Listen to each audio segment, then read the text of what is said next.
السلام علیکم ګرانو کتونکو، زیم امجد خان او تاسو دا وخت ګورئ پاسون نیوز.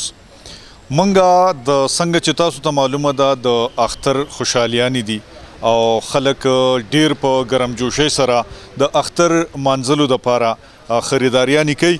هم په دغه سلسله کې منګه د قمبر سوات سټي سنټر چې کوم دی هغې ته راغلي یو.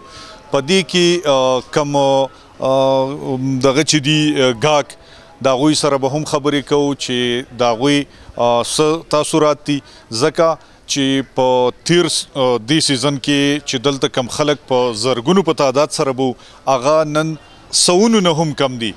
یعنی د تیر کال په نسبت څه کال د مهنګایي په وجه باندې د کسټمر چې دي بالکل د نیش په برابر دي. بهرحال بیا هم د کسټمرو سره میلاویږو، د دکاندار سره به هم میلاویږو او د کسټمر سره هم.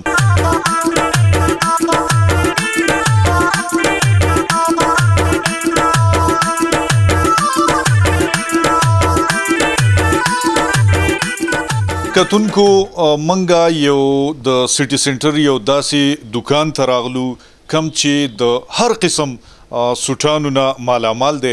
ډیر ښایسته ښایسته سوټان پکې دي او په زما په نسبت باندې په کم قیمت باندې تاسو ترلاسه کولی شئ. په دې کې صرف یو کسټمر ولاړ دی، د هغه نه معلومات کوو چې د هغه څه تاثرات دي. السلام علیکم. وعلیکم السلام جی. تاسو خریدارۍ دپاره راغلي، تاسو څه واغستل؟ زه خو راغلم قبر سټي سنټر ته سودا لپاره. نو کوشش کوم دا چې د ماشومان دپاره څه وارو. نو دلته کې زه راولاړم په زر دکان ته، هلته هم ریډونه ډېره زیات سیوا دي او دلته کې دا لیډز کمیسونه زه ګورم نو ریډ ډېره سیوا دی. نو ځان دپاره کوم کوشش دا کوم چې د بچو دپاره هم خامخا یې څه وارو دلته کې جي. کتونکو څنګه چې تاسو د دې رور خبرې واورېدې، راځئ چې د دکاندار بای سره هم خبرې وکړو چې د هغه څه تاثرات دي. تاسو ووایئ چې د کسټمرو نه مطمئن یې که نه؟ یا کسټمر غریبانانو سره دغه نشته. کسټمر راځي وزټ کوي خو لکه ګراني دونه حتی رسېدلې ده که نه چې هغوی وګوري بیا وځي. پوه شئ، نور کسټمر راشي وګوري.